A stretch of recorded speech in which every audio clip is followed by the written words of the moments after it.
Joining me now is Stephen Miller, former senior advisor to President Trump, founder of America First Legal, and Alan Orr, immigration attorney. Passed in 1996 under the Clinton administration was the result of massive bipartisan public outcry about the lack of deportations. So Republicans and Democrats got together in 96 and passed a bill speeding, accelerating, and mandating deportations. That's the law in the books. That's the law that Joe Biden is breaking every day.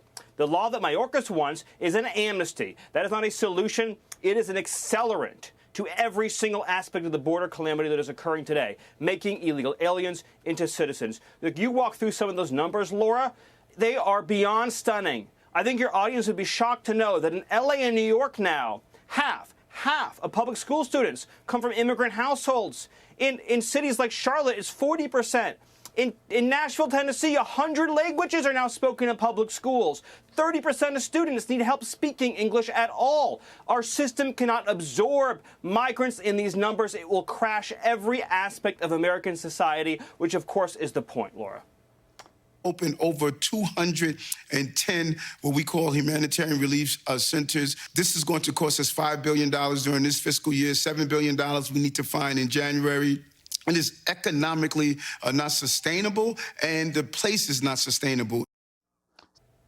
Yes, nobody in this country except the radical left and politicians in Washington want our communities deluged with never-ending streams of low-wage labor. It depletes the tax base, it destroys public education, it destroys health care. And let's talk numbers real quick. ICE removals, which is the only statistic that matters when it comes to enforcement, are at their lowest levels since the agency was created. And in 2020, you know how many discretionary releases of illegal aliens there were into this country? Zero. Zero discretionary releases in 2020, because under the Trump administration, if we apprehended you, you were sent packing, sent home.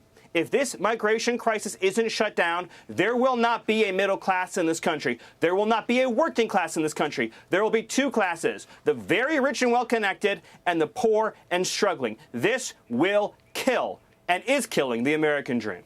Of money on immigration courts that we spend on ICE. We spend 17% more on ICE and prisons than we do on immigration courts. So if people were to have their day in court faster than 5 years, where does it in the Constitution? Where in the Constitution does it say people who cross our border get a day in court? It's nowhere in our Constitution. Okay, you walk across the border, you don't get your day in court. Every developing country in the world, all 2 or 3 billion, they get their day in court in America. It's part of it's part of the liberty that we spoke about, the history that we want to protect. Right? We are a nation of immigrants, and there were fleets of immigrants. No, we're a nation of citizens. We're not a nation of immigrants. We're a nation of citizens.